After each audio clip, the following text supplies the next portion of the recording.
Welcome to this session on Introduction to Data Science by Intellipaat. Data science is one of the hottest fields right now, but it's quite daunting to get into data science. Keeping that in mind, we have brought this session to you to introduce you to the concept of data science. So let's take a look at the agenda. So in this session, we'll take a look at what is data science. Then we'll take a look at why do we need data science. And then we'll move on to the process of data science. Then we'll understand data gathering, data processing, data analysis, data cleaning, data visualization. Then we'll understand how to create a model, how to test if the model is performing up to a mark. Then we'll create a hands-on in which we'll use logistic regression algorithm to create a model that could make certain predictions. And finally, we'll end with a quiz to test whether you have grasped everything that you need to grasp. So what is data science? Well, let's take a look at that. Data science is the process of finding hidden patterns from raw and unstructured data. So what is raw unstructured data? Basically, raw unstructured data is some data that has no visible structure to it. So when you are visiting a website such an e-commerce platform such as Amazon, Flipkart, they store information about what are the items that you've recently viewed, what are the items that you clicked on, what are the items that you searched for, what were your search results, what are the ads that you searched for, what are the ads that got you interested into particular items. Now this kind of data is not really interrelated, so this kind of data is unstructured data, and what these companies do is they store this data about you to use it to make better predictions for you so that they can recommend good products that match your taste and also help you to and also use this to help you to direct you to some products that you might be interested in. So when we talk about data science, one thing that really gets into the way is the terminologies. So there's machine learning, there's data analysis, there's statistics, there are many other things, and people don't know just where does data science fit into all of this.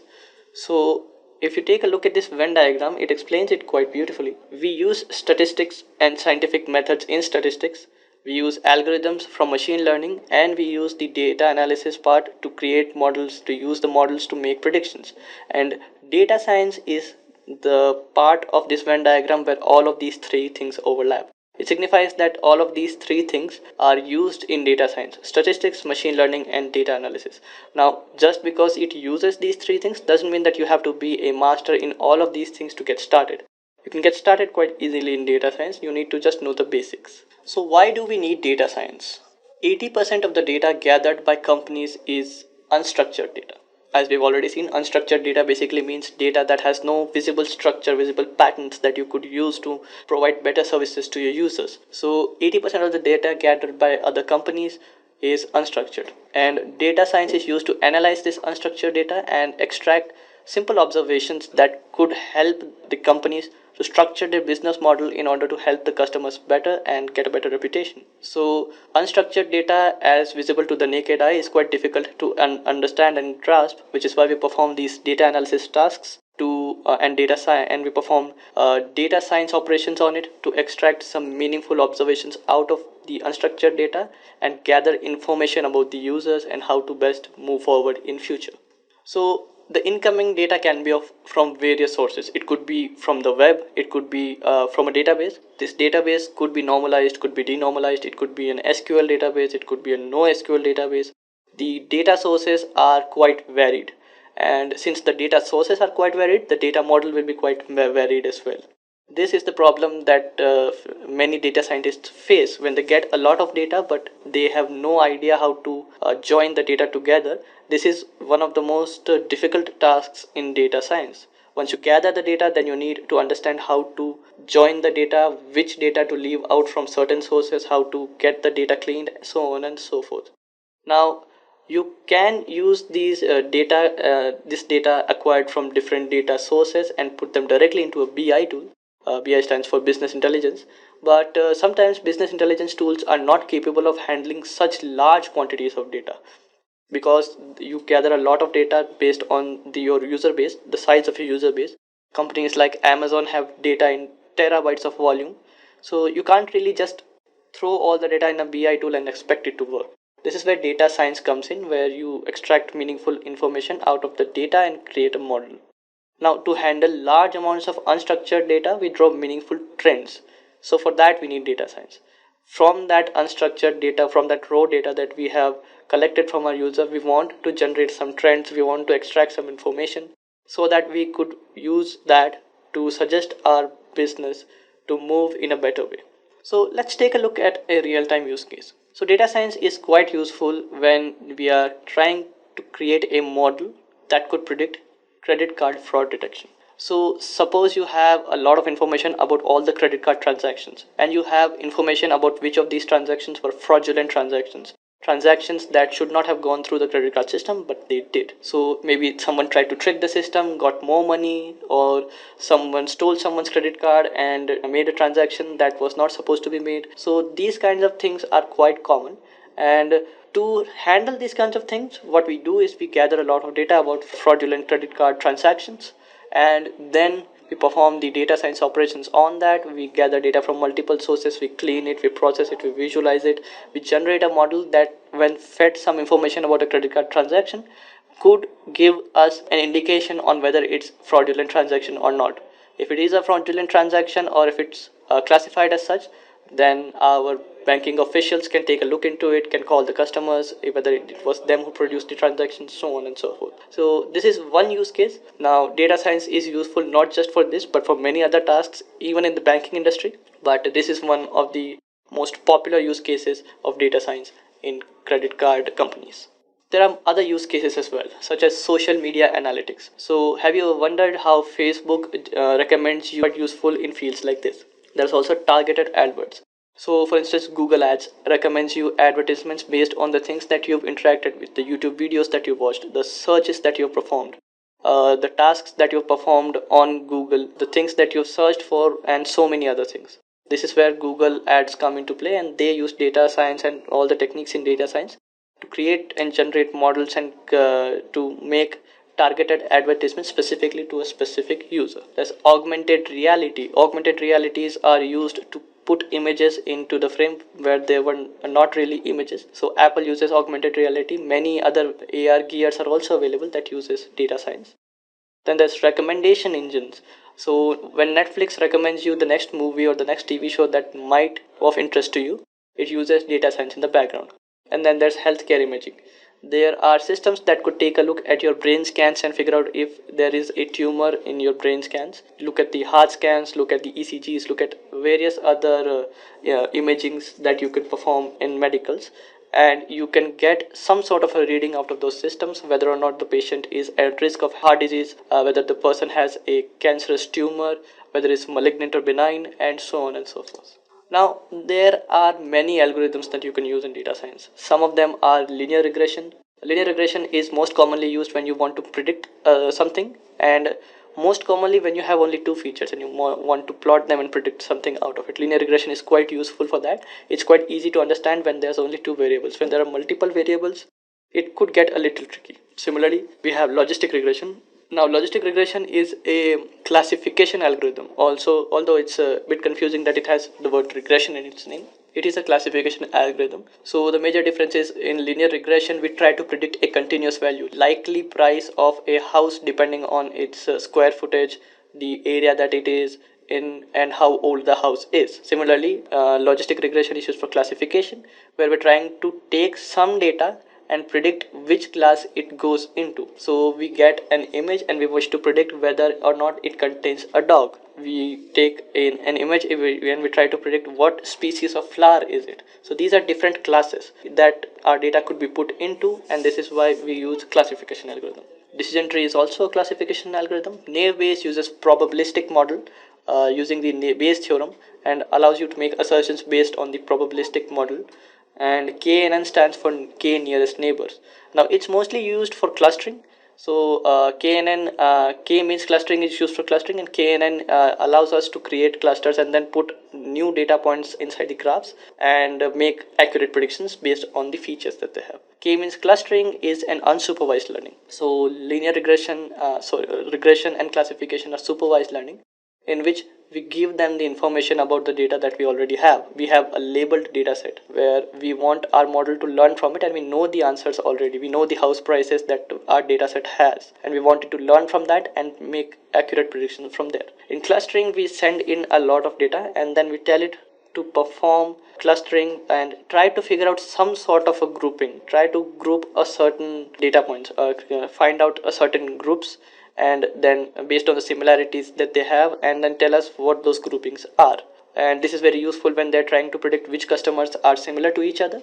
So this is where k-means clustering can come into play. And random forest is just an advanced version of decision tree. It uses multiple decision trees to create classification or regression model. Okay, so let's take a look at the data science process. So the data science process consists of several steps. The first step is with any problem that we're trying to solve, we first understand the business problem that the business is trying to solve, so using the data that we have. So the first thing we try to understand is what exactly does the business want from us. Do they want us to make a product recommendation engine? Okay, then what kind of product recommendation system? Do they want us to recommend products to user based on their previous purchases, or should we recommend people the items that people who have a similar taste to the user have bought? And this kind of brainstorming and problem understanding and analysis allows us to reduce our work and understand what exactly is it that we're trying to achieve. If in case we had not performed this problem, we would be solving a problem that need not be solved, that the company has no use for. In case the company wants us to make a product recommendation system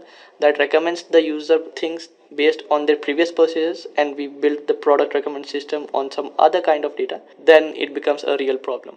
Also, understanding the business problem allows us to take a look at the data at a more nuanced way and understand whether this data would be useful for the kind of problem we're trying to solve. Then comes data gathering. Data gathering is one of the most important aspects of data science process, because if the data that is gathered is incorrect, if the data is incorrect, if it's wrong, if it contains too many null values, if most of the values in the data is out of range, or it's just too varied, or is just biased towards one result, then the problem becomes really difficult to solve, because data science works entirely on data. So if you don't give it good amounts of good data, a large amount of good data, then you might not be able to solve the problem that you're trying to solve. Then comes data processing. We process the data, we get the data, we try to understand, we load it into the data frame, we process it, we join it, we try to gather data from multiple sources, and then we process it to convert into a single source, so that could be analyzed later, and that could be used to create important distinctions and important predictions. Then comes data analysis. The data that we have gathered from multiple sources and converted into a single format. Now comes the time for us to understand whether or not the data is correct. How many null values are there? Is the data biased towards one kind of prediction? If we're making a classification whether the person is going to pass or fail his or her next class, and if all we have is the data of people who have passed, then we can't build a model because our data is completely biased.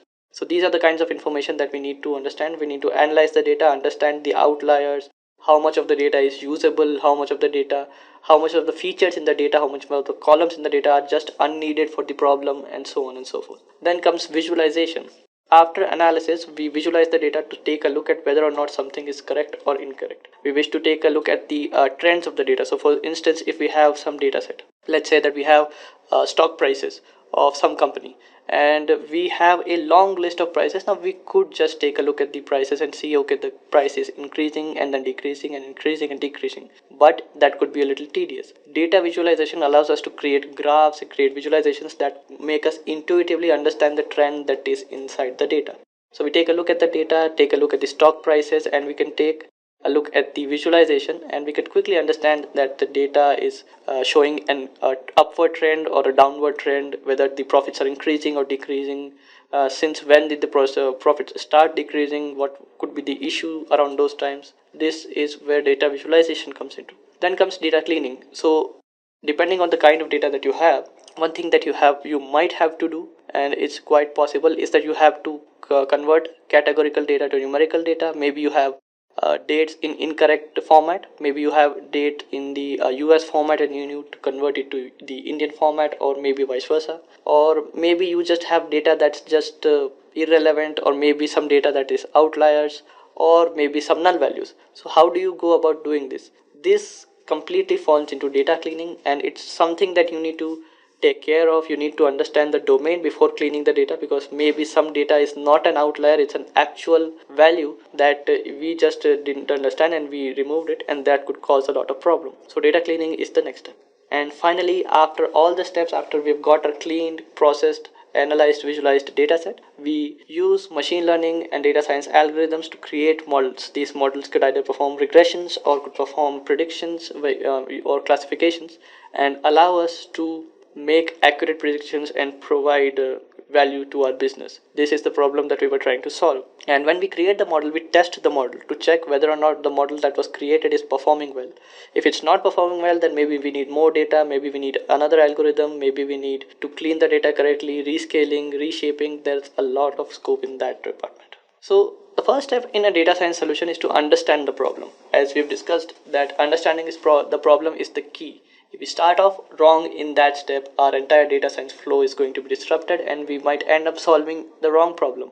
Or it's also possible that we might hit a dead end because the data that we have is just not useful to solve the kind of problem that we misheard or misunderstood and we tried to solve. So always try to understand what kind of data you have and what kind of problem you're trying to solve. This allows us to analyze the data and understand whether this data is useful for us to solve this kind of problem.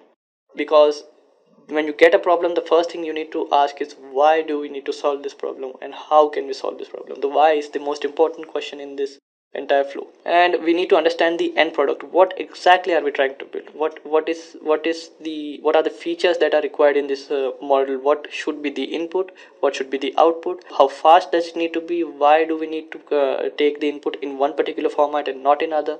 These are all the questions that you need to understand and have a clear understanding on, and your entire team needs to have a clear understanding on that as well.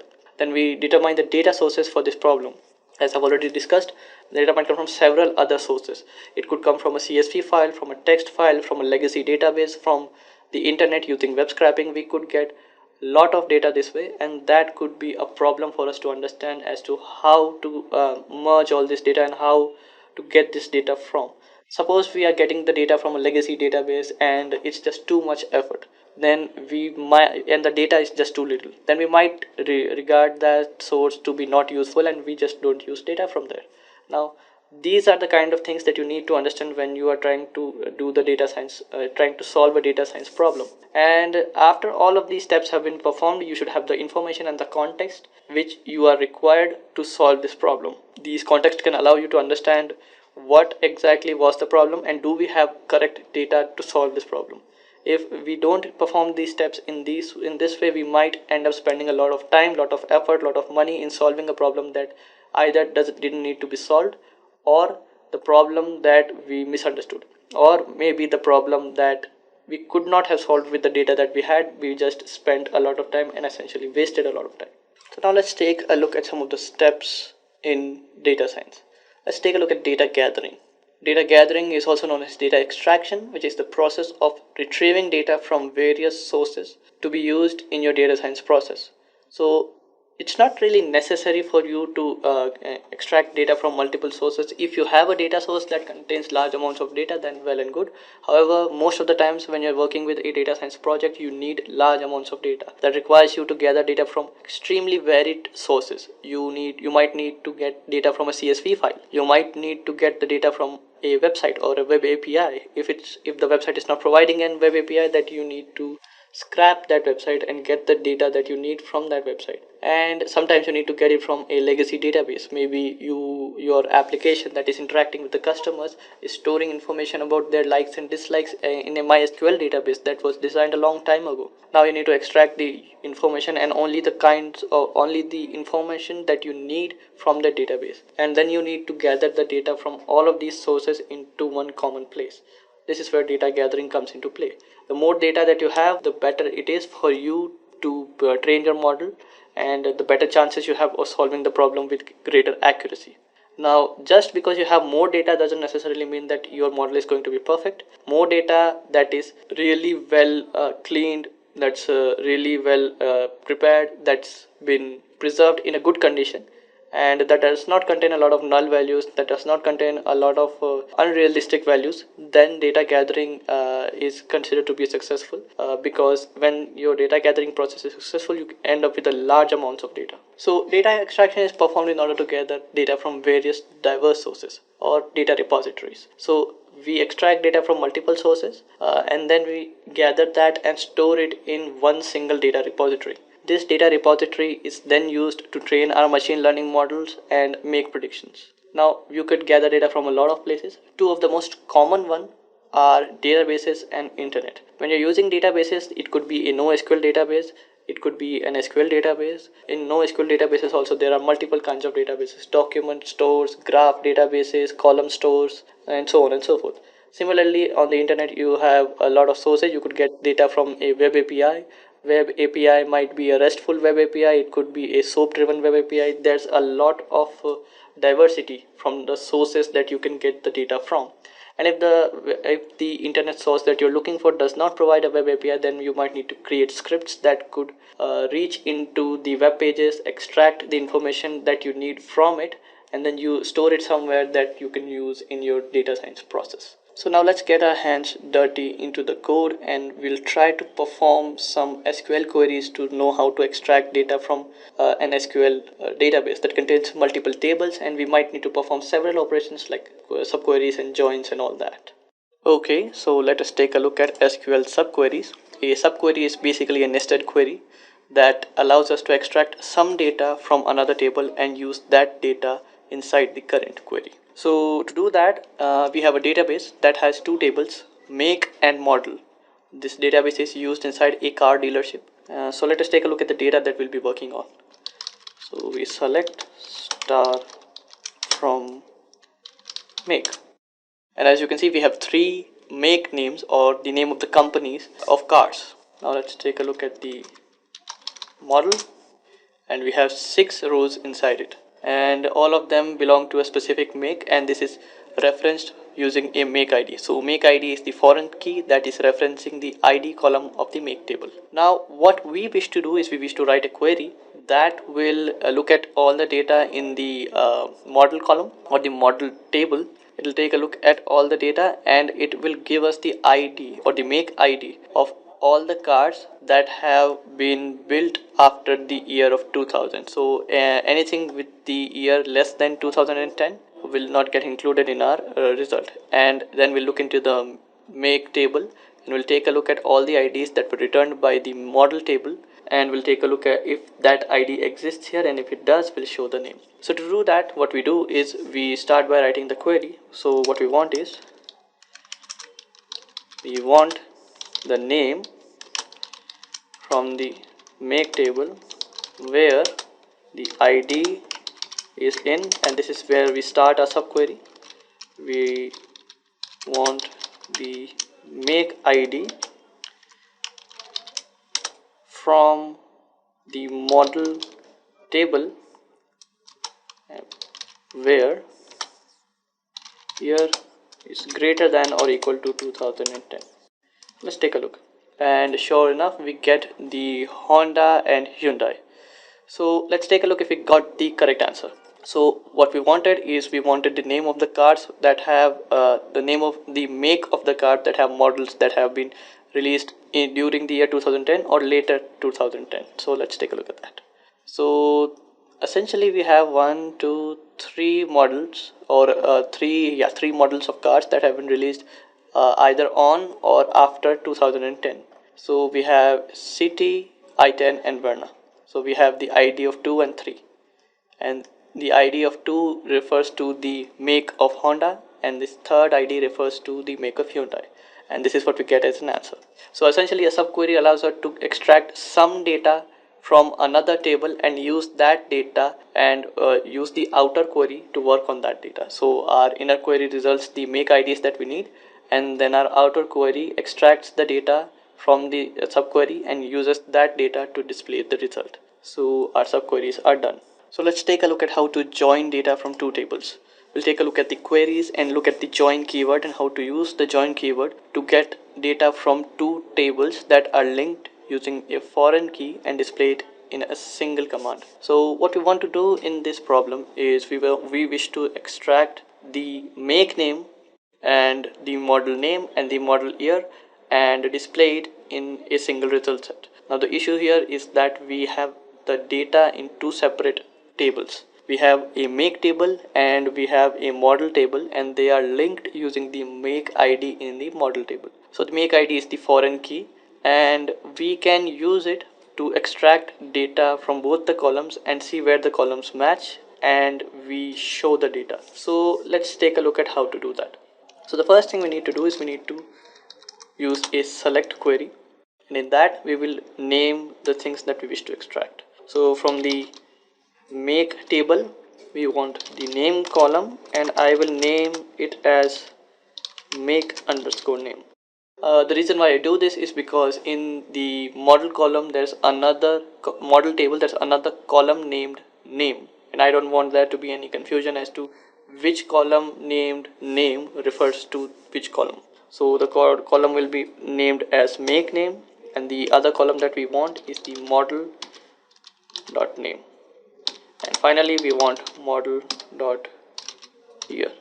So will extract this data from make and model. So we want this from the make table.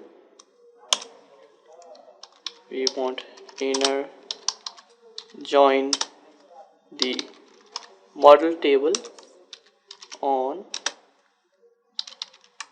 make dot id is equals to, let me just do that, model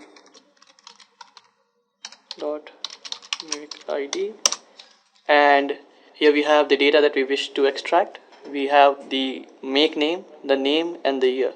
So instead of showing the IDs, we can now show the name of the make. So for instance, wherever it says the ID is 1, we have the Maruti name as the make name. Similarly for the Honda and Hyundai. So we have successfully extracted data from two separate columns. The reason why sometimes data gets stored in two separate columns, and because we want to keep the data in normalized form, and we want to keep the data separate from each other so that there's no duplicacy and redundancy, and that makes it a bit difficult for us to use these columns, and this is why we use the join keyword to join the two tables and extract data from them. Now let's move on to web scraping. Let's perform a hands-on where we'll get some useful insights on how to perform web scraping on a simple HTML page. Just to give you a brief overview of how to perform the web scraping, or how to create a script that could scrap just the part of the website or just the content from a web page that you need for your data science process. So in this hands-on we'll take a look at web scraping. So what we'll do is we'll create a simple HTML page and extract some content out of it to see how web scraping works in general. So to do that, firstly we'll have to create an HTML page. So let's do that. Index.html. Okay, now let's create some HTML content so that we can scrape it later. I will create a div tag with a p tag inside it, and I'd like to scrap hello world out of this HTML. Suppose this is a website that's on the web and you wish to extract the content inside the p tag, that which is inside the content class div tag. So to do that, I'll have to firstly create a Python file named scrape.py. You could name it anything, and now I need to install some packages. So the packages that I'd have to install, I'll use the pip command. So pip install Beautiful Soup 4 and LXML. So Beautiful Soup 4, it is the library that is used for scraping websites, and LXML is the package that Beautiful Soup 4 will use underneath. So what it will do is it will use LXML to get the HTML content from the file, extract it, parse it, and then allow us to use the HTML content to get to the data that we wish to scrape. So let's install them. And I have already installed these packages. You might get a different output since you have not installed it. So now let's take a look at how to do this. So the first thing I'll have to do, I'll have to import Beautiful Soup from the package bs4. So from bs4 import Beautiful Soup. Now that is done, let me open the file which we created called index.html. So now that we have created index.html, we have created the content. We wish to open it as f. F will be the variable that I'll be using to refer to this file, and I'll create a beautiful soup object which will take this file, and I will instruct it to use the LXML parser underneath. Now, just to check if everything's working correctly, let's print the soup variable, and let's see what happens. So I'll run the scrape.py file, and as you can see, it's reading the file correctly. Now what I wish to do is I wish to extract the div from soup. So I'll try and find a div from the soup object with the class of content. As you can look into our HTML page, we have a div tag with the class of content, and what we wish to do is we wish to extract the text inside the p tag of that div tag. So to do that, I'll just, after getting div, let's print the div and see if we're getting the correct output. And yes, this is the output that we're looking for, but we need to go a step further and we need to just extract this content. Now beautiful soup makes it very easy for us to do. All we have to do is inside the div tag we want the p tags text. So I've done that. Let me run this, and we have the text that we wished to extract. Now I'll save the text in some variable, and now I can do with it whatever I wish to.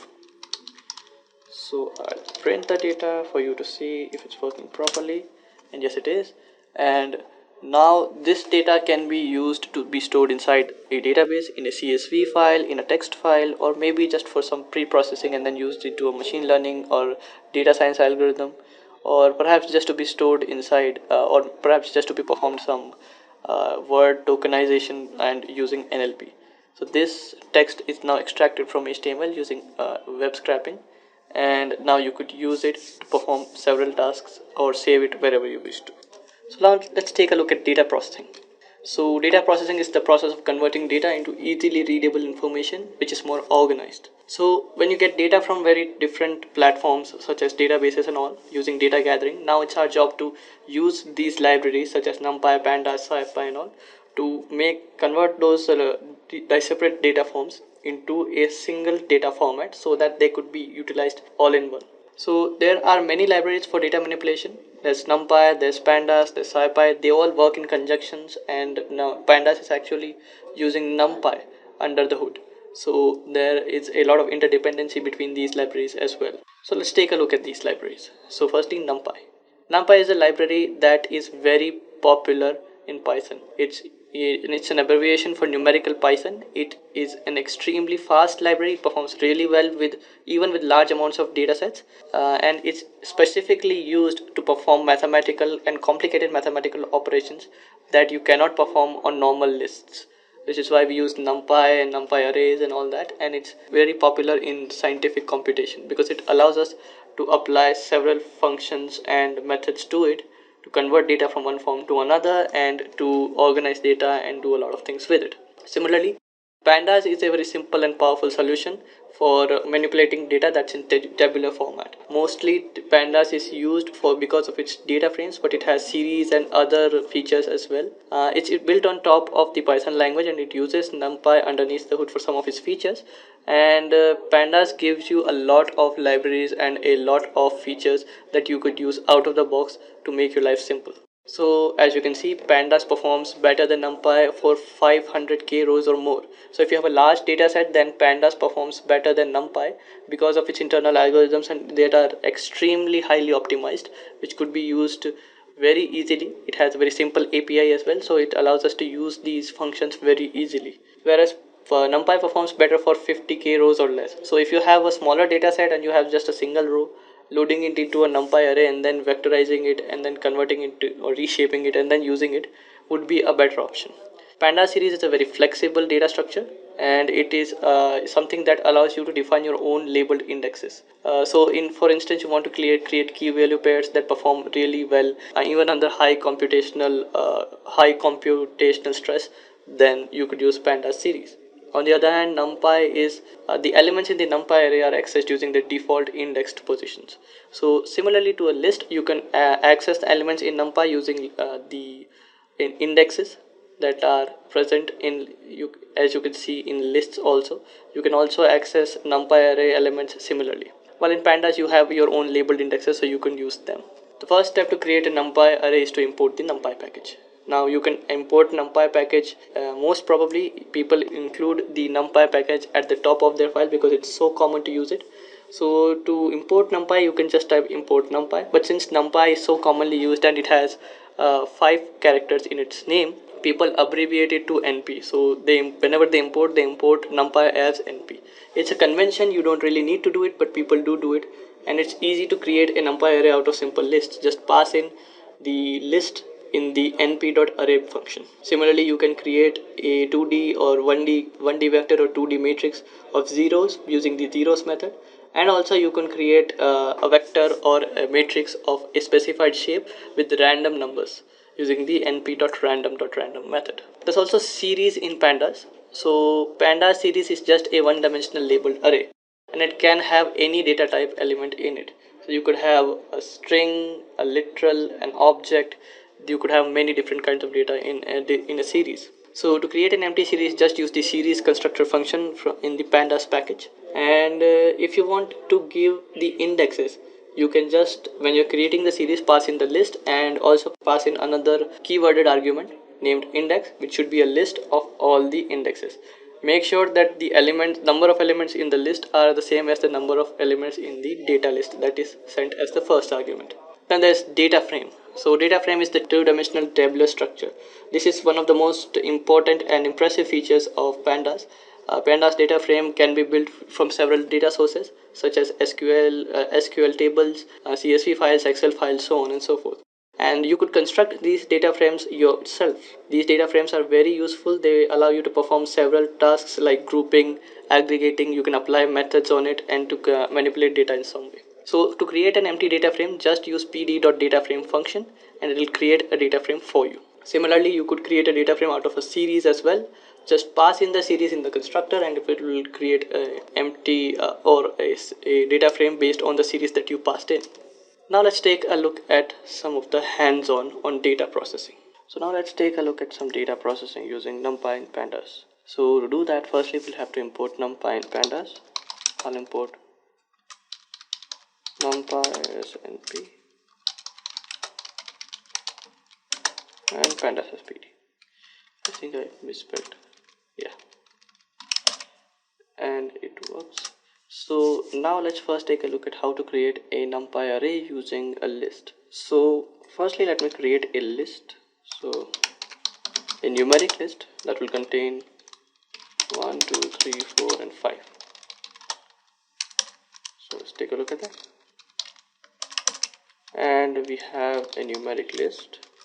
The type is list just to be sure, and yes. So to create an array, what we have to do is we have to click np.array and pass in the numeric list, and here we have it. Now let's take a look at the type,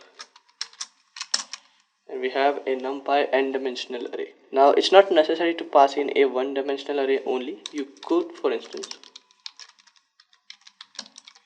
pass in a two-dimensional array. So let me just remove all that. 1, 2, 3, and then we have 4, 5 and 6, and here we have a two-dimensional array. Now that is done, let's take a look at that. Let's take a look at the type.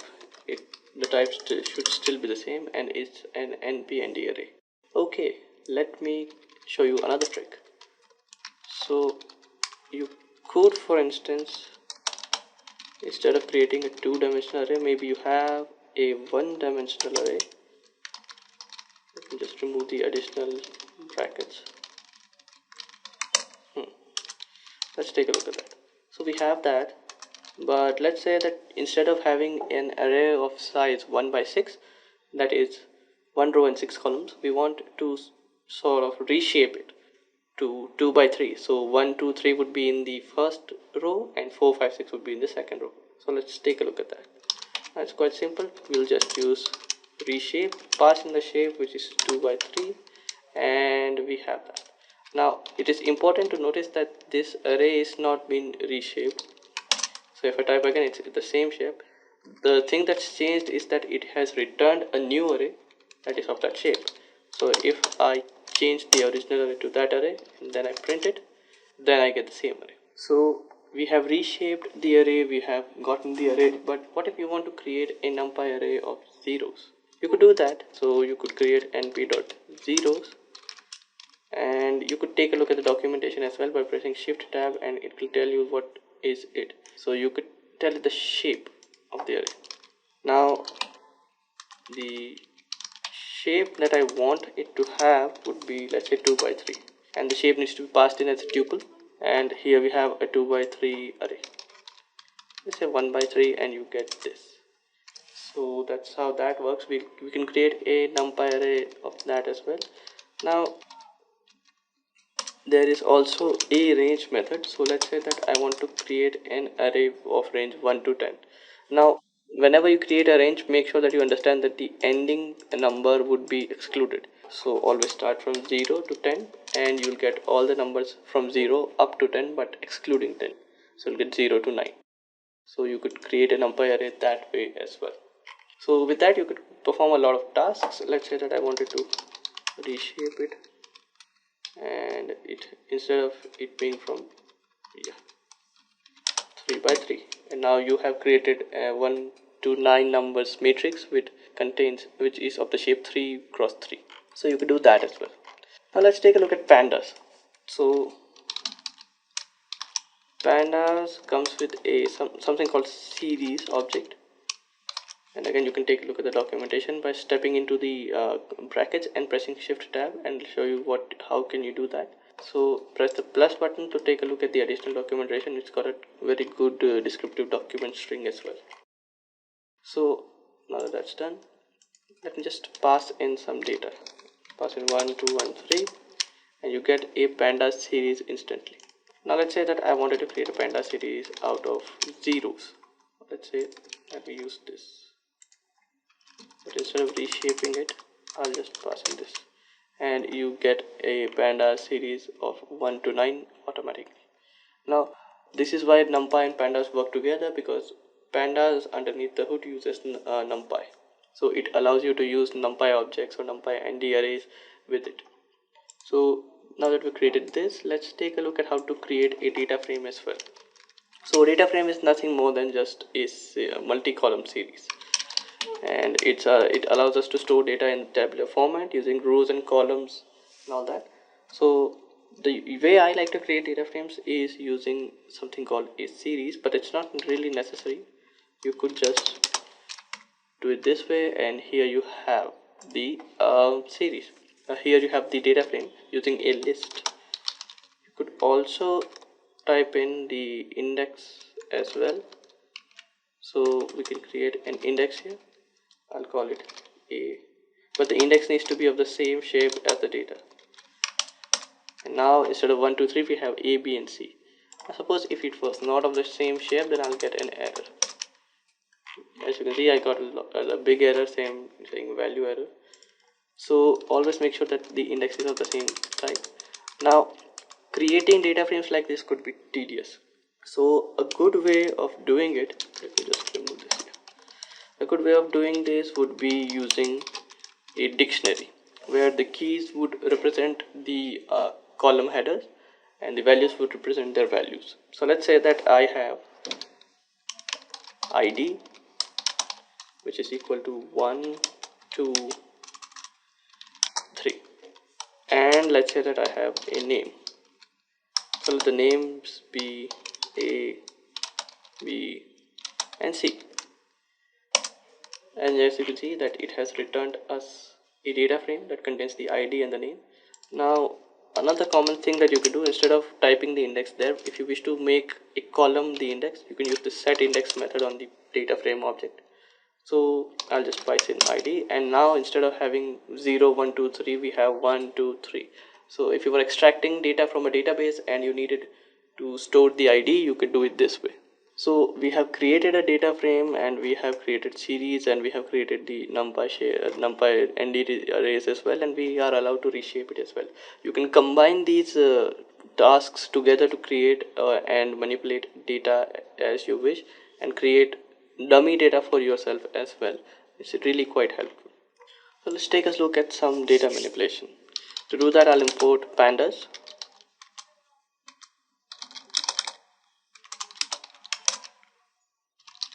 And I will read a CSV file. The CSV file is named housing.csv. It's some housing data that is collected inside a comma separated values file. Let's take a look at what the data looks like. So let's take a look at the head of the data. When we look at the head of the data, we see that we have 4 columns. All of them are numeric, so that's good. But let's take a look at the shape of data as well. And we have 489 rows and 4 columns. So now let's try and getting the subset of the data. So instead of getting the entire data set, let's say that we want the first 5 rows, but instead of using head, we'll do it ourselves. So for that, I use a strategy called iloc. I'll just index into the rows and columns. The way iloc works is that you provide a comma separated list of size 2, in which you give it the rows that you want and the columns that you want. So since we want the first 5 rows and all the columns, I'll do it like this. Now the reason why this works is because these colon operators allow us to define the starting and the ending range. The thing on the left would be the starting, and thing on the right would be the ending. If I omit the values, it will just go to the extreme ends. So on the left, since I have not provided any value, it will assume it to be 0. So it will start from the first row, and it will get me the first 5 rows. So since it's 5, it will exclude 1 because ranges are exclusive in Python. And similarly, here I have not provided either the starting or the ending of the slice. Since I have not provided anything, it will just assume that it's from 0 till the end, and it gives me all the columns. So it's exactly the same result that we got when we used data.head, and this is what we get here. But suppose you don't want to do that, you want to get the data from the first, instead of getting it from the 0th row, you want to get it from the second row. So you will get 2, 3 and 4. But instead of getting all the columns, what you want is you want to get all the columns except the last one. This is called negative indexing. So when I say -1, what it will do, it will go to the end and exclude one column. So since the last one is the MEDV column, it will store it. It will not use it in our result. And as you can see, we got RM, LSAT and PT ratio, and it has excluded the MEDV column, as well as it has given us 2, 3 and 4 rows. So now that we have done that, it's not really necessary for you to use just the iloc method. You could use, for instance, there's another method called loc, which will allow you to specify the columns. So from RM, I want the PT ratio, and as you can see, I have defined the name of the columns RM and PT ratio, and I've gotten all the rows. We've gotten 489, but because 489 is a large number, pandas just concatenates the result and shows us the first 5 and the last 5. I can again slice it any way I want, and I get the first 5. So that's how that works. Here it would, instead of excluding, it would be including 5. So when you're using iloc, make sure that you understand that the ending range would be excluded, and here it's included. So it works like that. Now that we have done that, let's see how we can perform some additional tasks. So we have here created the entire data frames. We have loaded it into a data frame using a CSV file, and we have gotten a subset of the data set. But there are other things that you could do as well. For instance, let's say that you wish to sort the data frame based on the RM value. So that's easier to do. You have to first dot sort values. So sort values method will take in a parameter called by. This will be the name of the column by which you want to sort, and in our case it's rm. And another thing you could do is you could pass in ascending to be true or false. By default it's true, so if I don't do anything, as you can see the values are sorted according to the rm columns. But if I set ascending to be false, it's now sorted in descending order, so all the largest values start at the beginning and then we decrease them one by one. So we have also sorted these values. What we can also do is we can set the values of the columns. So since we have these 4 columns, let's say that instead of having pt ratio, I want all the values in the pt ratio to be 0. So to do that, I'll just have to data and I want pt ratio. I have to name it like this. Yeah, and we have that, and I can assign it a value of 0. Now if I look at the data, as you can see, I have changed the value. Similarly, you could just change the value of some rows by just selecting those rows and then changing their values. So let me just reload the data. Just take a look at the data now, and it's correct. So instead of using pt ratio, let's say that I select the first 5 rows, and instead of iloc, I'll use loc, and I select pt instead of pt ratio. Yeah, so from pt ratio to medv, and all of that is set to 0. So as you can see, the first 5 rows and the columns of pt ratio and medv are set to 0. Again, this is not something that you have to do, but in case you have to do these kind of things, let's say that all the null values or all the incorrect values are aggregated in some range, you can change it using this. Another thing that you could do is after you've done that, you could apply functions on it. So let me show you. So suppose you wanted to change the values in lstat to the values that are double of it. So instead of it being 4.03, it would be 8.06 and all that. And you want to do it for all the rows in the lstat column. So there's this thing called apply. You can define a lambda here and it will do it for you. X multiplied by x. Now since you don't want to do it for everything, we'll just do it for lsat column. And I think I've got an error, key error lsat.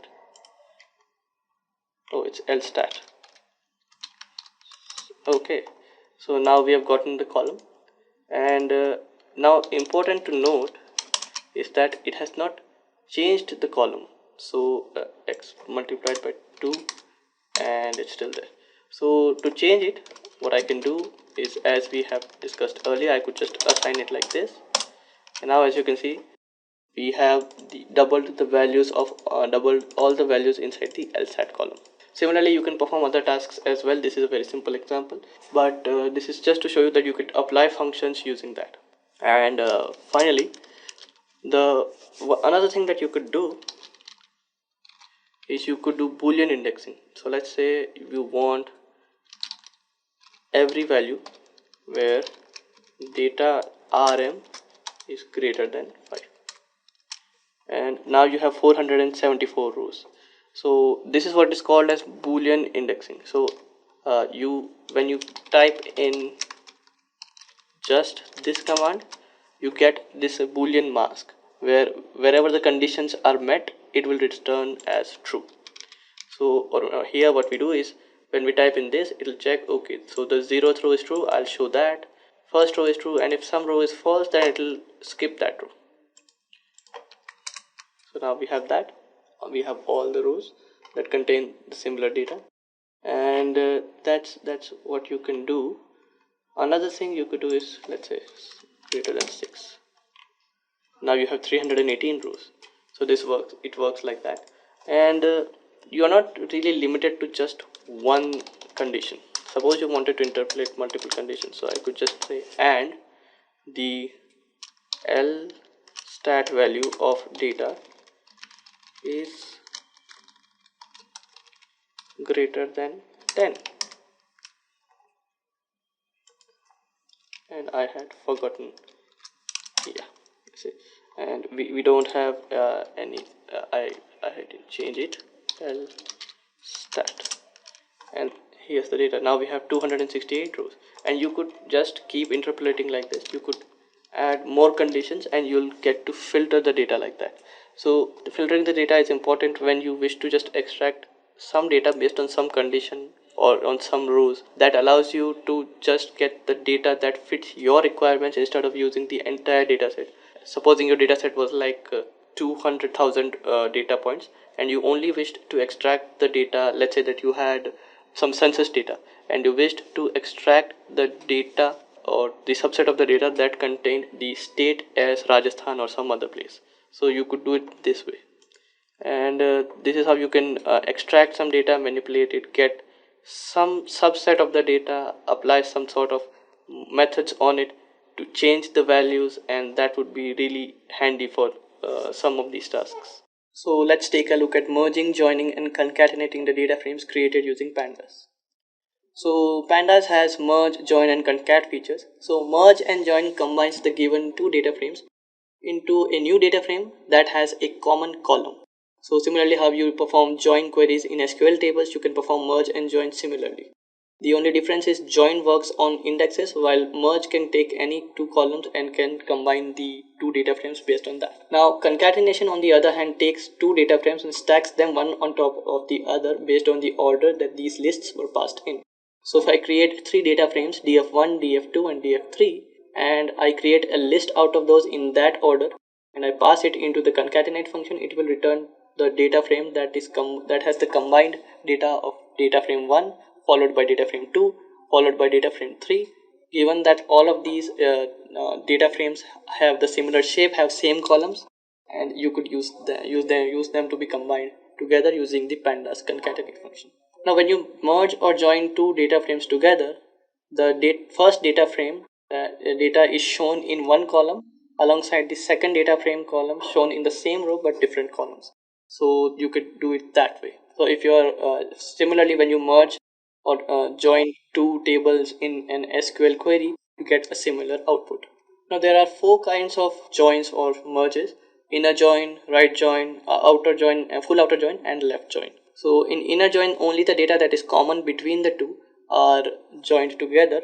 In left join, the data frame 1, which is on the left, is the one that is considered to be of higher priority. So data in that would be shown, and if the data does not match in the second data frame, all the columns of that row would be considered as null. Similarly, outer join would combine both the data frames with similar columns, and those that differ in both the columns would be named null. And the right join and the right merge would do the same thing that the left one did, but just the roles will be reversed. So the data frame 2 will have one column and data frame 1 will have another column, and both of these columns, if they have the common values, they will be filled with the values, and if they don't have the common values, then they will be filled as null. So now let's take a look at a hands-on that shows us merge, join, and concatenate. Okay, so now let's take a look at merging two data frames. So merging would basically mean that we'll specify a common column, and the column on which the data rows are similar will be merged together. Let's try and do that. Firstly, we'll create two data frames. So let's just use pandas, but before that we'll have to import pandas as pd, and it's imported. Now let's create two data frames, df1, and I'll create a data frame using a dictionary since it's easier. And ours would be a user data frame. Let's call it user, and the user IDs would be from 1, 2, 3, and 4. Similarly, we'll have a user name. Let's give them arbitrarily.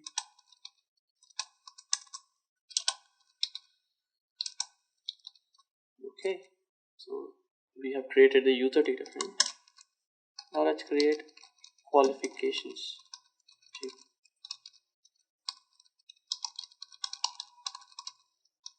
It will have a similar ID, however we'll change the name. You can have different, we will call it user ID as well, that would work. And let's call the qualifications G. Understand? Now to merge two data frames we use pandas merge functionality, and we pass in the left and the right data frame. So we have the user data frame, we have the qualifications data frame, and now we pass in the columns that we wish to join on. So from the left data frame we want the ID column. Similarly on the right data frame we want the user ID column. As you can see, the user ID and the ID of both of these tables are, or both of these data frames are the same. So it will be merged together and will return a data frame that is merged based on the ID specified. And here we have it.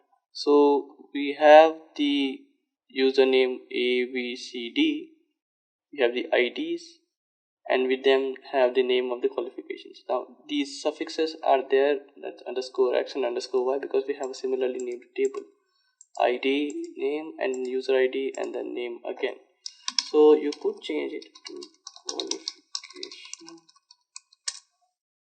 and then you can just take a look at it. And now the prefixes have been removed and we have ID, name, user ID, and qualifications. So that's how you could create merge two data frames.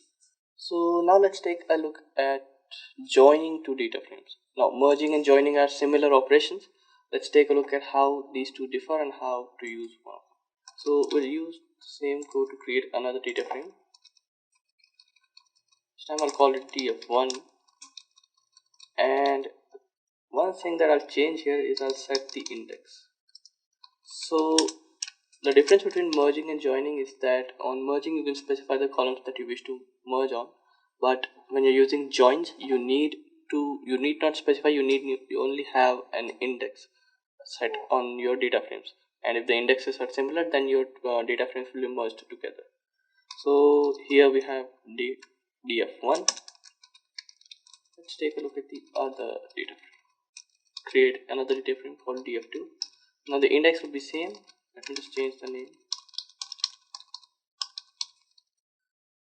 Okay, and the index is set to df2. Okay, so let's take a look at them. We have df1, which has index from 1 to 4, and the names are here. Similarly we have df2, and we have similarly the name and qualifications. Now to merge it, earlier we used the pandas packages merge function, but here since we are merging joining two data frames, we have a join method on the data frame. We wish to join it with data frame 2. And as you can see that since we had told the data frames when we were creating the data frames that we want the ID column to be indexed, we didn't need to specify any columns to make the joins on. So if you have two data frames that have same IDs, then you can just join them together using the join method on one of the data frames, passing in the other data frame, and that would work just fine. To show you something else, if I were to join it this way, the only difference would be that qualification, that is the columns from the data frame 2 would come before the columns from data frame 1. So that's one thing to keep in mind. Now let's take a look at concatenating data frames. So merging and joining are used to join these data frames based on a common column. But what if you wished to stack these data frames based on their IDs? So let's take a look at that. So to do that, firstly we'll need to create a few data frames. So let me just do that. I'll create 3 data frames here, and I'll then concatenate them using the pandas concatenate. So again, I'll have to create a data frame. I'll use a dictionary to create a data frame. Inside it, I'll give it some names. So it's ID, it could be 0, 1, and 2. And I'll have a name as A, and this should be list. B, C, and we set the index. The index is supposed to be ID. So we'll create 3 data frames like this. So we have df1 as the first data frame, df2 is the second data frame. I'll change the IDs here. 3, 4, 5. And D, E, F. The index would be the same. Now I have 6, 7, and 8, and G, H, I. So we have created the 3 data frame. Let's take a look at that. So we have the first data frame, second data frame, and third data frame. Since they both have similar columns, what if we wanted to concatenate them and just stack them one on top of each other? Now that's possible using the pandas concatenate function. So just pd.concatenate, and we have to pass in a list of all the data frames in the order we want to concatenate. But when you're concatenating, make sure that your column names are the same. So since it's ID and name, these should be ID and name as well. And now to run it, see, we have all the data frames concatenated or stacked on top of each other in the same order that we had in the list. So that's how you can concatenate a data frame in pandas. So now let's take a look at data analysis. So data analysis basically allows us to analyze the data and figure out what is the shape of our data, what is the kind of data present in each column, and how many of them are null, so on and so forth. So as you can see in the example that's mentioned in the slide, we can import a file using the pandas.readCSV method, and then what we can do is we can use the data frame.info method and get a good chunk of information about the dataset. So we get all the columns, we get the count of values inside that column, how many non-null values are there inside each column, and what is the type of the data that is present in each of the columns. And it shows a good summary of the entire data frame object. When we are looking at the info, we pass the null counts as true to display all the information about every column that is available and how many of them are null. There are many functions available on pandas data frame for us to analyze the data. It shows us the count of the non-null records using the count method. Using the describe method, we could get descriptive statistical analysis of a data frame. We can get the mean, median, standard deviation, the minimum and the maximum. We can also, using the describe function, we can also get the 25th and the 75th percentile the data. So what's the data point before which 25% of our data lies, and what's the data point after which till which 75% of our data lies. Now let's take a look at a hands-on that shows us how to perform data analysis. So now let's take a look at some of data analysis. So to do data analysis, firstly we'll need to import pandas. So we import pandas as pd. It's imported. And now we need to do is we have a data set called housing.csv. It's a comma separated values file. So we'll have to create a data frame by loading it into the memory and then feeding it into the data frame, creating a data frame like that. Now since this is such a common task, pandas comes with a convenient method to just name the file or the location of the file, and the file would be fetched, parsed, and converted to a data frame by pandas itself. So let's take a look at that. The file is named readCSV, and inside it and inside quotes we type in the name of the file. So it's housing.csv and it runs. Let's take a look at the data. So the first part of data analysis is to just analyze what our data looks like. So we have, it seems like we have 4 columns and there are multiple rows, but we are only looking at the first 5 rows since we're using the method head. The head method allows us to take a look at the first 5 rows so as to make it easy for us to understand what are the columns and what are the kinds of data that it stores. Now in head, suppose I wanted to take a look at the first 10 rows, I could just pass in 10 and it'll show me the first 10 rows. So let me just go back to 5. Now we know that we have four columns for our data frame, but we have no idea how many rows we have, how many records we have in our data set. That's easy enough. We can just take a look at data.shape. Now this will show us that we have 489 rows and 4 columns. So somewhere around 2000 data points. So that's a good start. Now let's take a look at what our data set consists of. So what we need to do is we need to take a look at the number of data points that are null or non-existent. So for each column we wish to take a look at how many null values are present inside it, because if there are any, that there needs to be some sort of data cleaning and data processing needs to be done. So to do that, let's just take a look at the null columns and sum of all the null columns. And as it shows that there are no null columns in this data frame, so all our data is there, it looks intact. So we have our data frame and we have taken a look at all of this. Now let's take a look at some of the commonly used statistical things. So the first thing we can take a look at the mean. So this is the these are the values that are minimum in all the columns in the data frames. So we can take a look at that. Also we can take a look at standard deviation. So this is the standard deviation for all the columns. We can also similarly we can take a look at a lot of things like this. The minimum values in each column, and we can also take a look at the maximum columns. These are the maximum values. So in the RM column, 3.561 is the minimum value and 8.398 is the maximum value. Now this kind of thing is performed to check if we have some data that is out of range. Suppose we were looking at a data set that had the age of the employees in it, and if there was in the columns, since there are no null columns, we take a look at the minimum and the maximum, and suppose there was a data set that had the minimum value to be 5. Now obviously it makes no sense to have an employee of age 5, and similarly let's say that there was an employee that was aged 105, 110.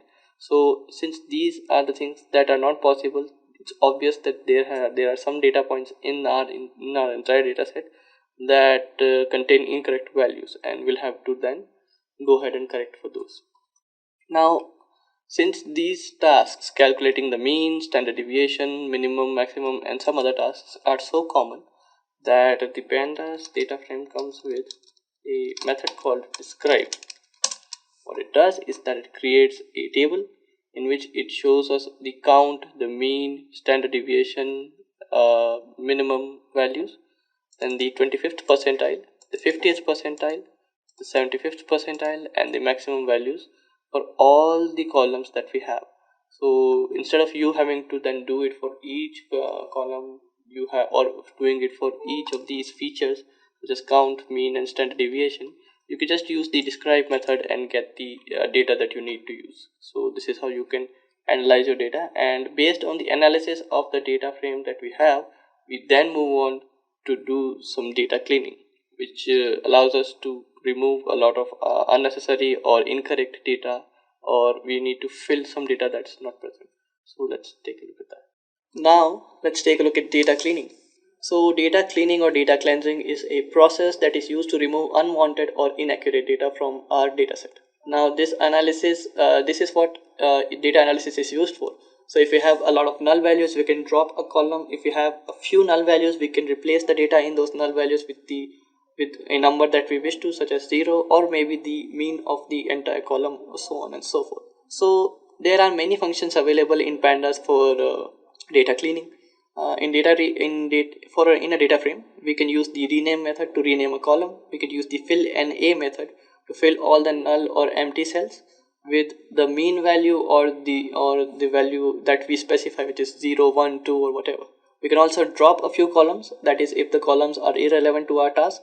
We can find the correlation between all the columns using the correlation method. And finally, we can convert the data type of a column. Supposing we have a data set that contains float values and we wish to trim off the decimal portion. We can convert it into an integer and it will remove all the decimal places, all the data after the decimal places from those values. So now let's take a look at a hands-on that shows us how to perform data cleaning. So now let's take a look at some of the data cleaning tasks.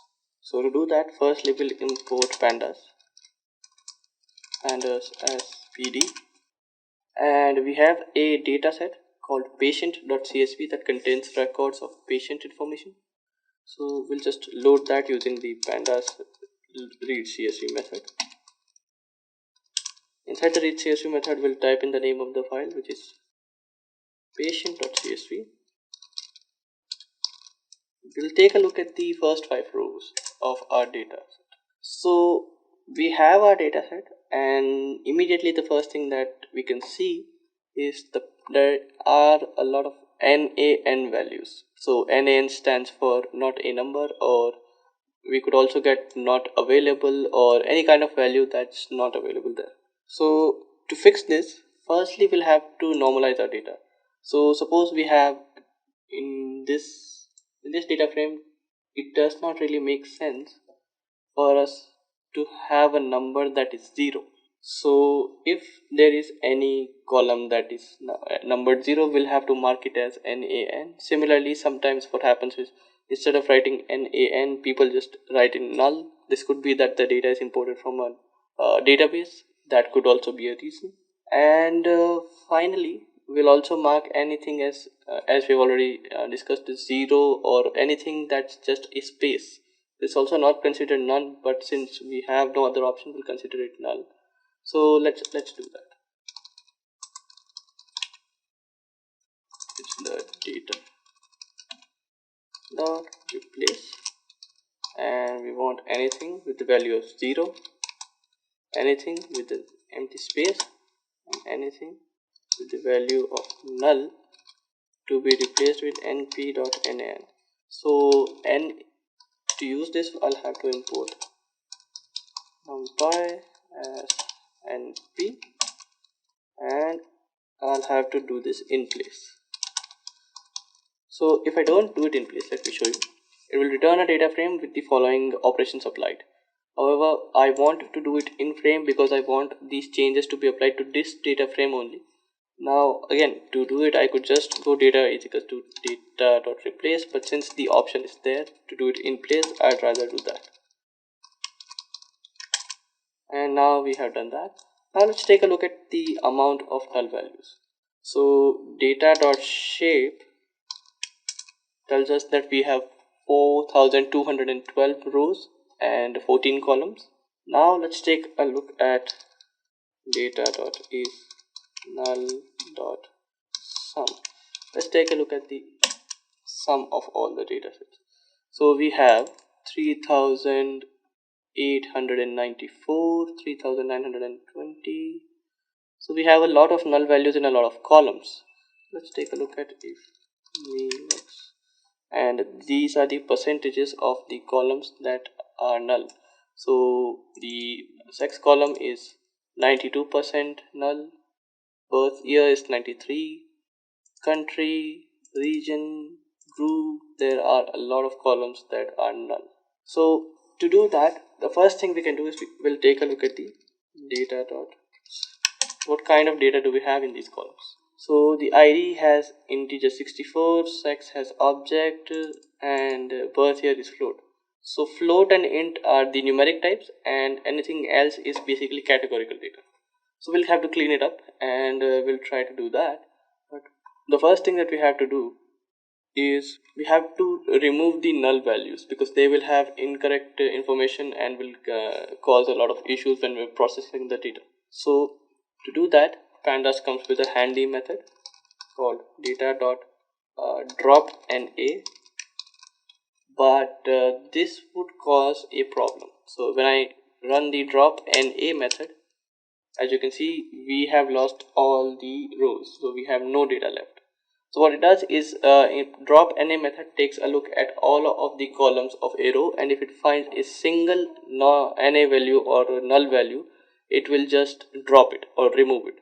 So all of the data in our data frame contains at least one column that is null.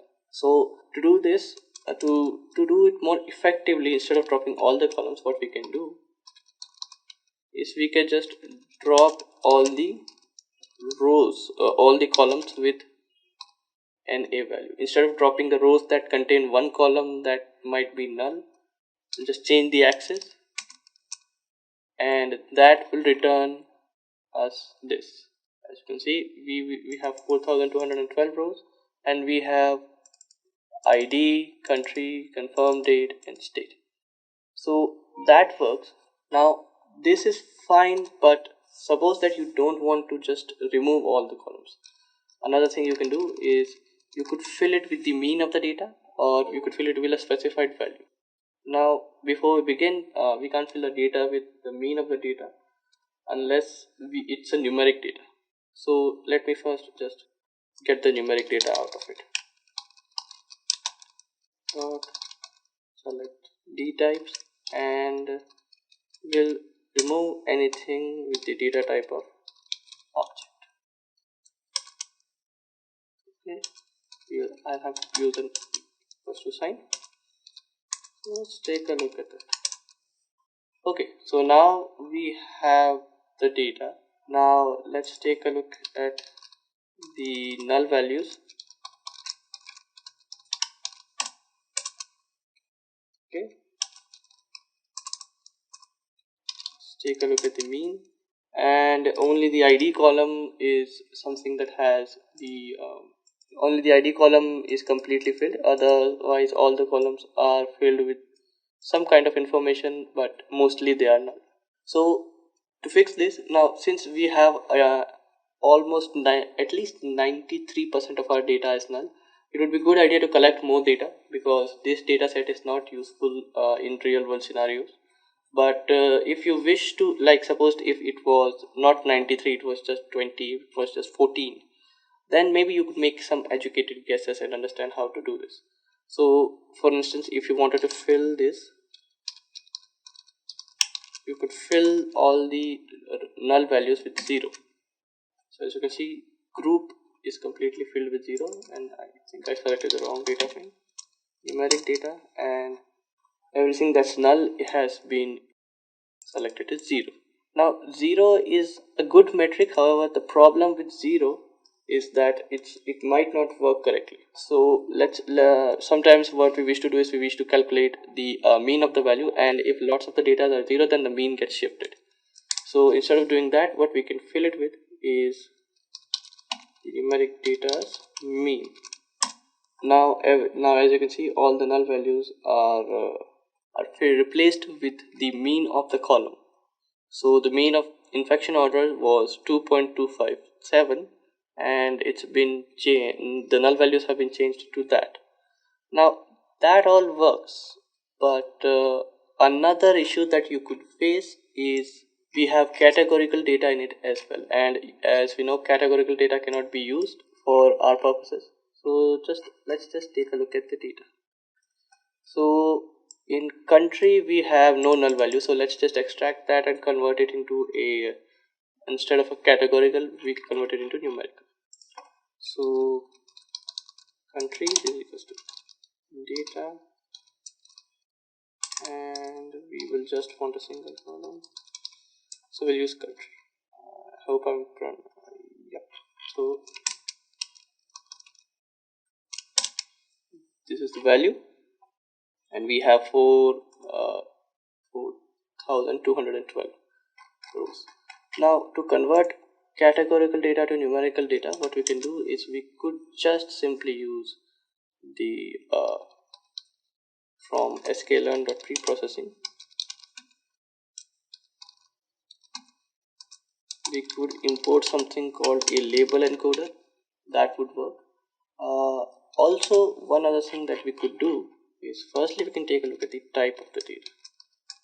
So this is a pandas series object, and what we could do is we could just, using pandas get dummies method, passing into countries, this is what we get. So we in our dataset we have only China, Korea, and Mongolia. Now this is not something that's done by label encoder. What this is they have created three different rows for China, Korea, and Mongolia. The reason why this is done is if we are using label encoder, then we would have gotten data such as wherever it was China, it would have been converted to 1, to Korea it was converted to 2, and in Mongolia it was converted to 3. Now that's all fine, but the problem is when our model sees this data, it might find some kind of an order in this data, and we don't want that, because there is no way to say that China is at number 1, Korea is at number 2, and Mongolia is in number 3. These are just randomly assigned values, and we don't want our dataset to get biased based or find some sort of order in this dataset. So to remove that, we can use pd.getDummies method and get the dataset and convert it into a numerical format. Now that is all done. Since there are no null values in this as well, we could just replace the previous one to this one and we could use that. But since our dataset has a lot of null values, it would be better to get a better dataset, to get a dataset that's not completely null, and start using that. So instead of just converting the null values, we would try and get a better dataset, or if the null values are not a lot, we could just replace them with 0 or the mean of the column.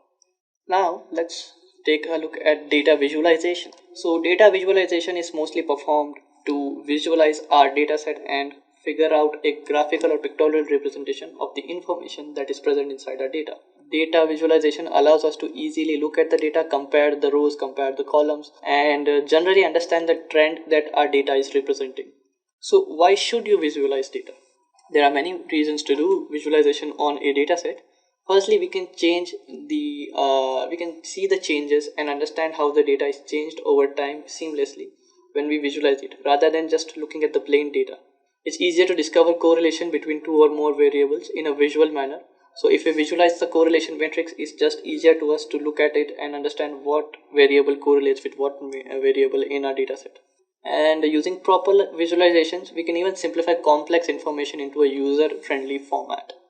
So for instance, supposing we had a time series analysis of a stock market. Let's say that we had the stock market, the historical stock market data of Google, and we wish to know how did the company grew so big. So how did the trend for Google stock price went from certain age to a certain year to certain year.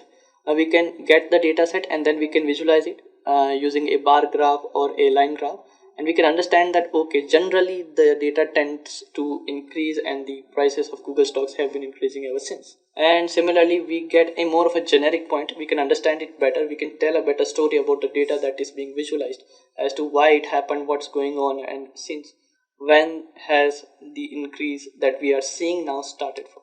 Now there are many data visualization libraries. In Python, mostly popular are matplotlibs and seaborn. So matplotlib and seaborn are both quite popular.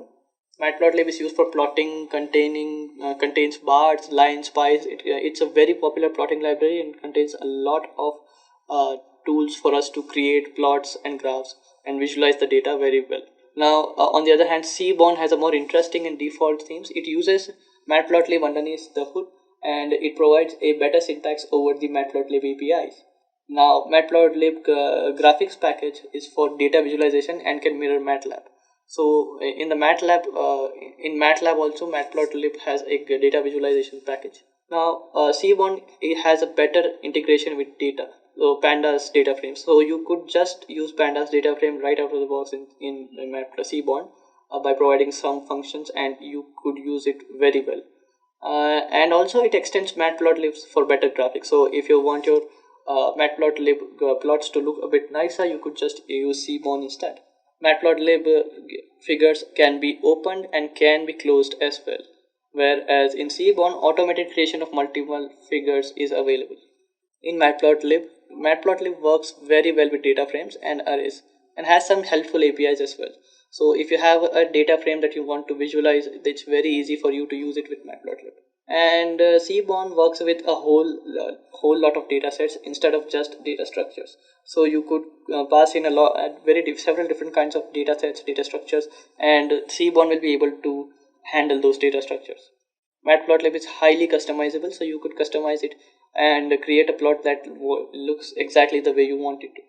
Seaborn, on the other hand, is an abstraction over Matplotlib. So if you wish to use something that is commonly used, you could just use Seaborn. It has great amounts of templates and it just saves time.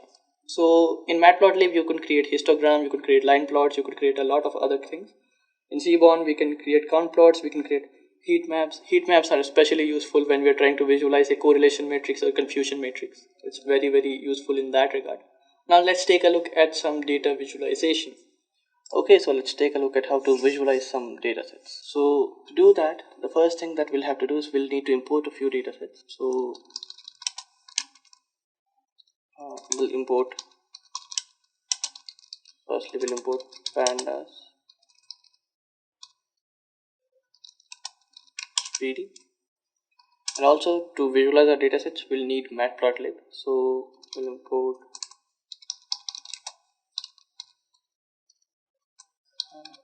matplotlib.pyplot as plt. Now let's load some data sets. So let's take a look at how to visualize time series data sets.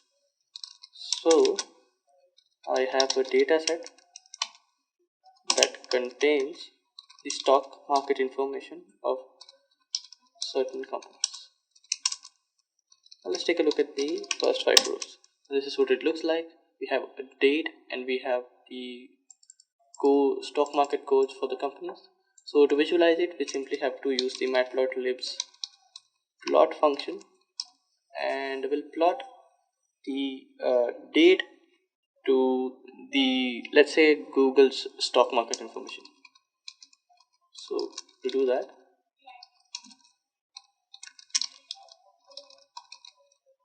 date, and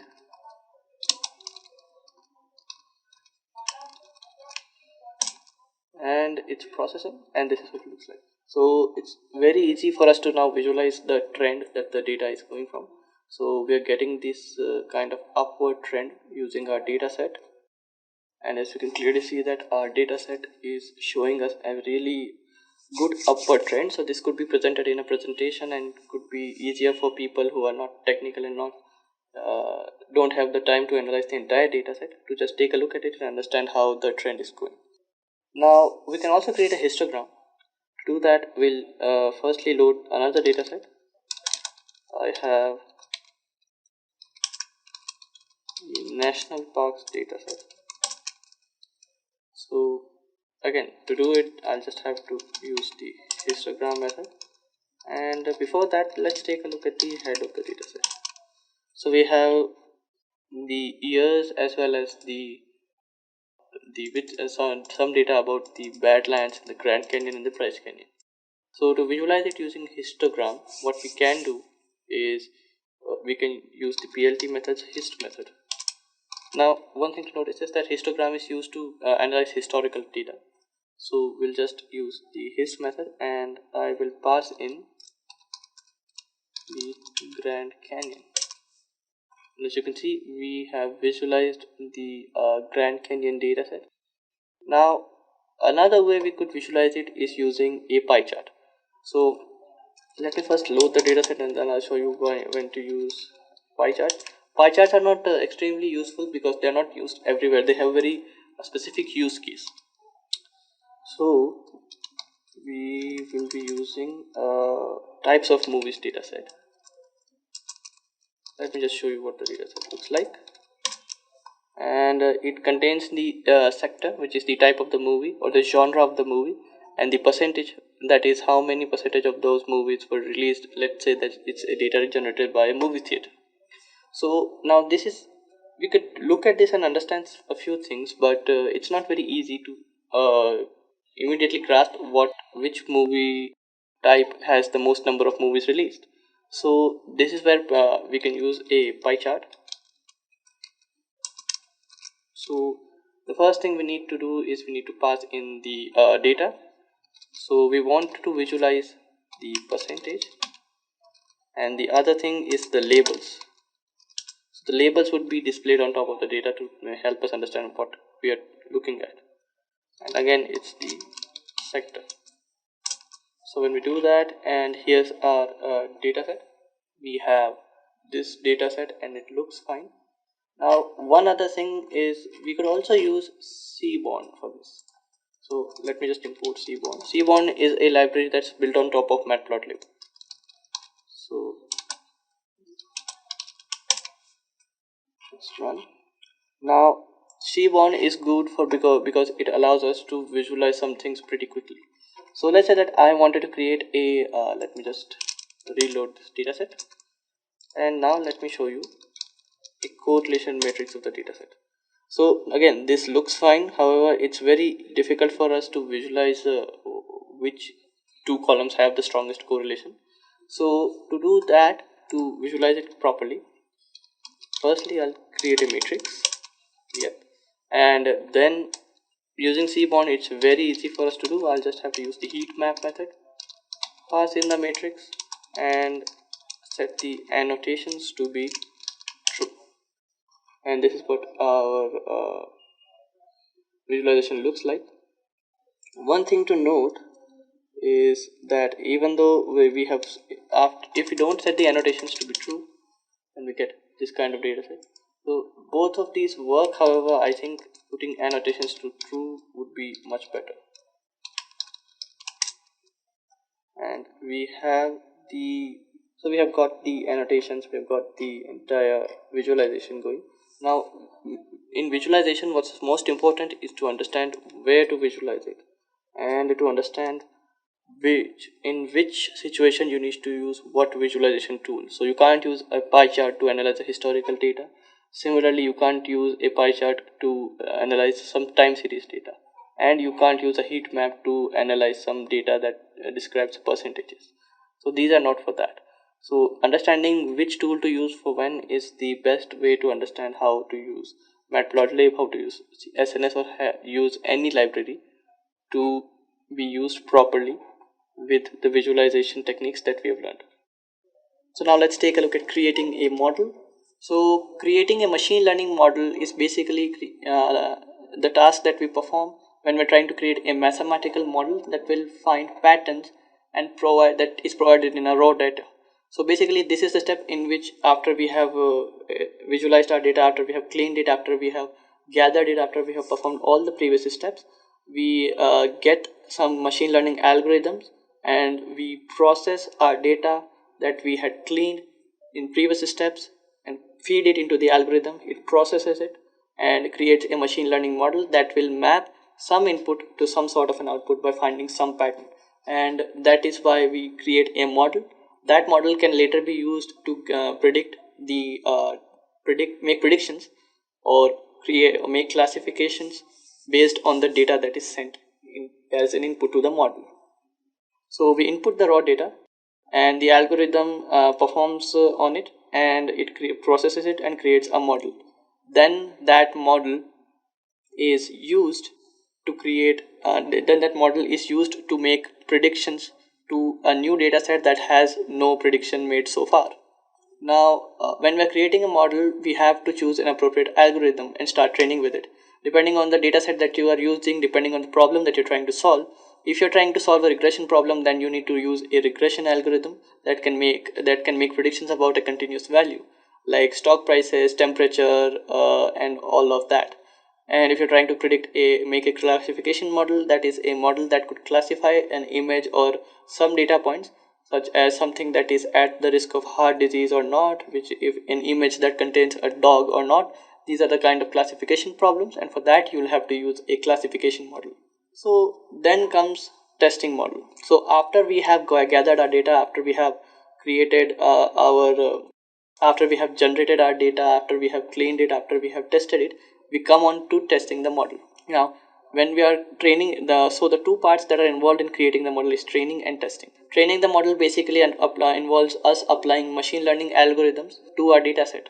So the data set is firstly split into training and testing set. The majority of our data set is split into the training data, and some portion of it, some small portion of it, is set aside for testing. That data set is the one that we make predictions on, and then we check whether our model made the correct predictions. And if it made correct predictions or enough correct predictions, that means that our model is well tested and it's giving us accurate results, and we move on to our next tasks. Now when we're testing the model, especially when we're building a classification model, we use something called a confusion matrix, and you check the accuracy score. So let's take a look at those. So a confusion matrix is basically a tabular structure, a tabular layout that consists the same amount of rows as the columns. So it's a square table, and the columns here, or the rows in the data set, are the classes that it's trying to predict. So suppose we are dealing with a data set that contains flowers of the types of Certosa, versicolor, and virginica. Now we train the model and then we make predictions, and when we try to test it, we take a look at the data sets. So as we can see in our confusion matrix, it has rows and columns.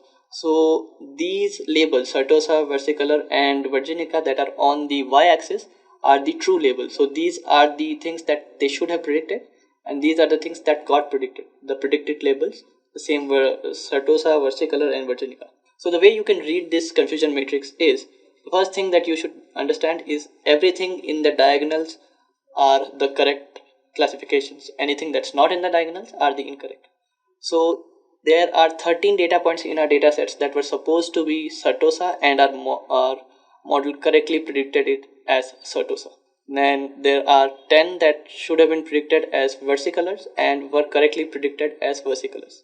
Now this 6 here, this is something that was predicted as virginica, while these 6 data points should have been predicted as versicolor. So these 6 were incorrectly classified. Lastly, the 9 data points at the end should have been predicted as virginica and are predicted as virginica. Now calculating the accuracy score is quite easy as well.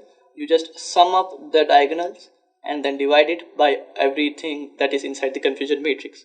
So for this, it would be 13 plus 10 plus 9 divided by 13 plus 10 plus 9 plus 6. So you'll get something around 90% of an accuracy. As you can see, the accuracy score is calculated by as the percentage of rows that were correctly classified in our testing data. So in this example, let's say that it was a binary classification. Let's see, we were trying to predict whether a person has a heart disease or not, and if it comes negative, then it's put in the negative column, and positive, it puts in the positive column. So something that should have been predicted, 999 or 98 of the data points that should have been predicted as negative were predicted as negative. One of them that should have been predicted as positive were predicted as positive, and one of them was the error prone data. So it should have been predicted as actually it was positive, and it was predicted as negative. So one data point was incorrectly classified, and if we wish to take a look at the percentage, it's somewhere around 99%. So 998 plus 1 is 99, we get 999, and we get 999 divided by 1000, we get around 99% of accuracy, which is quite good. So now let's build a logistic regression model, and we'll train it, we'll test it, we'll see how it goes. Okay, so let's try and create a machine learning model that will allow us to make some predictions. So firstly, we'll try and load our dataset. Again, we'll import pandas as PD. Let's load the dataset. We have the dataset of iris flowers. So let's take a look at the head of the dataset. So we have 4 features: sepal length, sepal width, petal length, and petal width. And using these features, we need to figure out what's the species of the flower. So this is a classification problem, and we'll be using a logistic regression model. Now it's not necessarily the case that you need to use logistic regression for this case. Firstly, you need to understand what kind of a model that you need to build. Is it a regression problem? Are you trying to predict a continuous value like the stock market price, the housing price, the temperature, things like that? If you're trying to create a model for classification, then you need to use classification models such as logistic regression. Although it has the word regression in its name, it's a classification model. And then there's random forest, there's decision trees, there are many others, and you can use many of them as well. Now we'll be using logistic regression, but in real world you'll be taking a look at multiple models and then trying to find out which one fits best your needs. So after doing that, let's just take a look at the size of our data. So what do we have?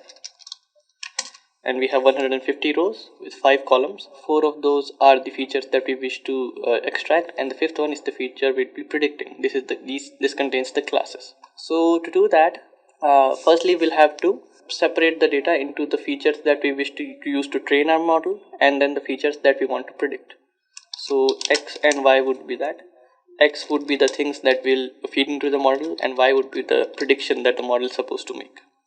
To do that, the first thing that we have to do is we need to extract it using the iLock functionality in pandas. So what we wish to do is we wish to extract all the rows, but we only wish to extract the first 4 columns, or excluding the last column. So that's easily done. We can just do it this way. And for the y of our data set, we wish to use something similar. So instead of just extracting everything excluding the last column, we'll just get everything in the last column. It works. Let's take a look at this. So we have the data here, and y also we have the data. So we have gotten everything that we need. Now what we need to do is we need to split our data set into training and testing phase. Now we can do it ourselves, but since sklearn comes with train test split functionality, we don't have to do this. So from sklearn.model selection import train test split. So train test split is quite easy to understand. It will return a tuple that will return x train x test, y train y test. We use the train test split method. We pass in the x, we pass in the y, and we pass in the test size. So we want 70% of our data for testing and 30% of our data for training. So we pass in 0.3. So 70% of our data would be set aside for our model to extract some information out of and be trained on, and then the 30% of the data will be used for us to check whether the model is making correct predictions. Now that is done, let's take a look at what we have to do next. So we have extracted the data, we have splitted the data. Now we need to instantiate the model. We'll be using logistic regression, and again sklearn comes with a model for that. From linear model we will logistic regression, and we have imported logistic regression. Now let's instantiate it.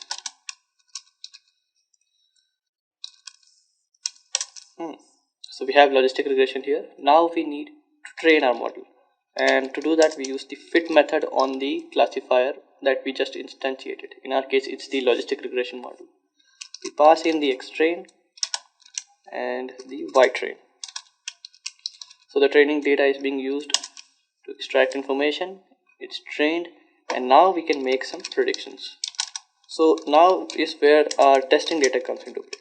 So our model will make predictions on the testing data that we set aside in the previous step, and now all we have to do is we have to make sure how many of these values are correct. To do that, we will import from sklearn.metrics import accuracy score and confusion matrix. So firstly let's look at the confusion matrix of our score. So the confusion matrix will take in the correct predictions and the predictions that were made, so the actual and the predictions, and let's take a look at that. So mostly it predicted correctly. We have 4 incorrect predictions. The numbers that are on the diagonal are the correct ones, and the number that are not on the diagonals are the ones that were incorrectly predicted. So as you can see, only 4 were incorrectly predicted. So again, since we only have 3 features to check, 3 separate classes to check against, it's quite easy to just visualize it and see, okay, so is there one particular class that is being incredibly misclassified. But suppose you had to visualize this, you could do it as we had done previously using a seaborne heat map. So we will import seaborne as SNS, and let's take a look at how this works. So SNS dot heat map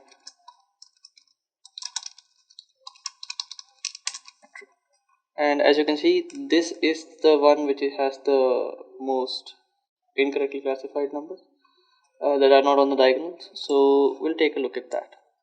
So again, you don't need to use confusion matrix for a small data set like this, but in case you had like 13 or maybe 10 columns and there was a 10 by 10 matrix that you needed to visualize, then in that case it works. Now what we need to do is we need to, okay, now after we have created that, we need to check the accuracy score. So accuracy score is calculated quite simply.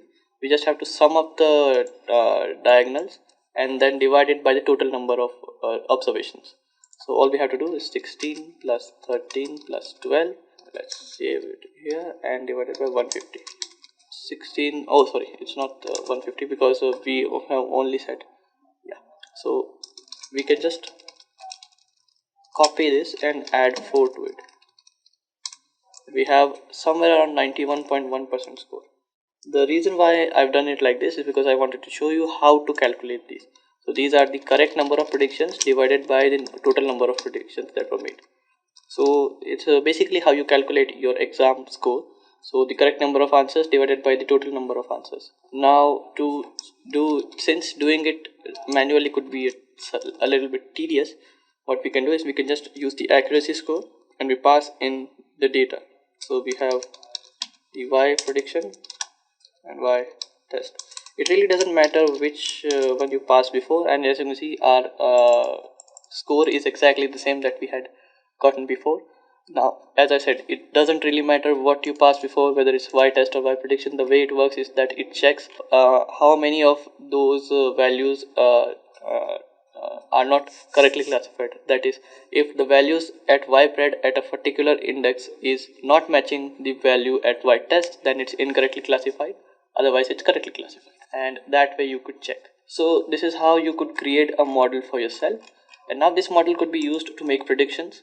So if some other flower information comes in, our model will be able to make predictions on that pretty easily. So with that, I think we have completed our logistic regression. Now it's not really, as I've already told you, it's not necessary for you to use logistic regression. You could use, for example, you could use a decision tree, you could use random forest. Since our logistic regression model is giving us good accuracy, it's good. Supposingly you've got less accuracy, you could use other tricks. You could perhaps use random forest, you could use decision trees, you could use SVM, you could use naive Bayes. There are many other algorithms that you could use in place of this to get a better accuracy, and maybe those algorithms perform better with the dataset. There's no one hit and run rule. You need to make sure the dataset is correctly cleaned and everything is perfect, and then you can choose a model.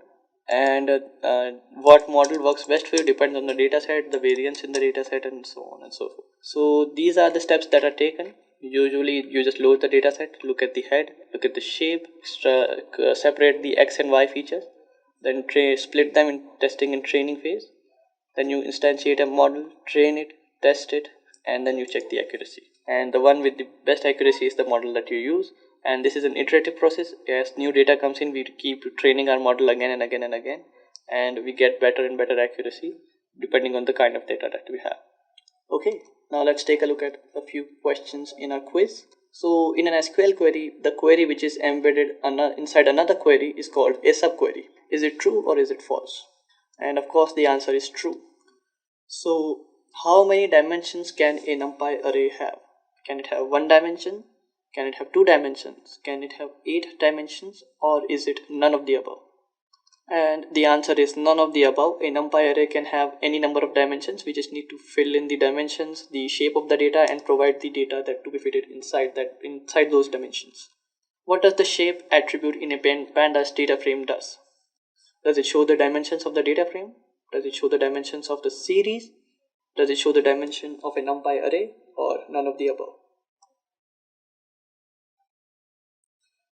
And of course it shows the dimensions of the data frame. Removing an empty column in a dataset is a good practice in data cleaning. Is it true or is it false? Should we remove the dataset that has all data column inside a data frame that has all the values are null or 0 or non-existent values? And of course the answer is true. and a page should not have more than one element with the same ID. So when we're creating an HTML page, should that HTML page have more than one ID, or should it not have more than one ID? So if it should not have more than one element in it with the same ID, it should be true, and if it should have, then it should be false. And of course the answer is true. We should not have more than one element with the same ID. If you want target multiple elements with the same name, you should use a class instead of an ID. And with that, we have come till the end of our presentation and with the end of our session. Thank you so much for joining me. Hopefully this has been informative for you. Thank you.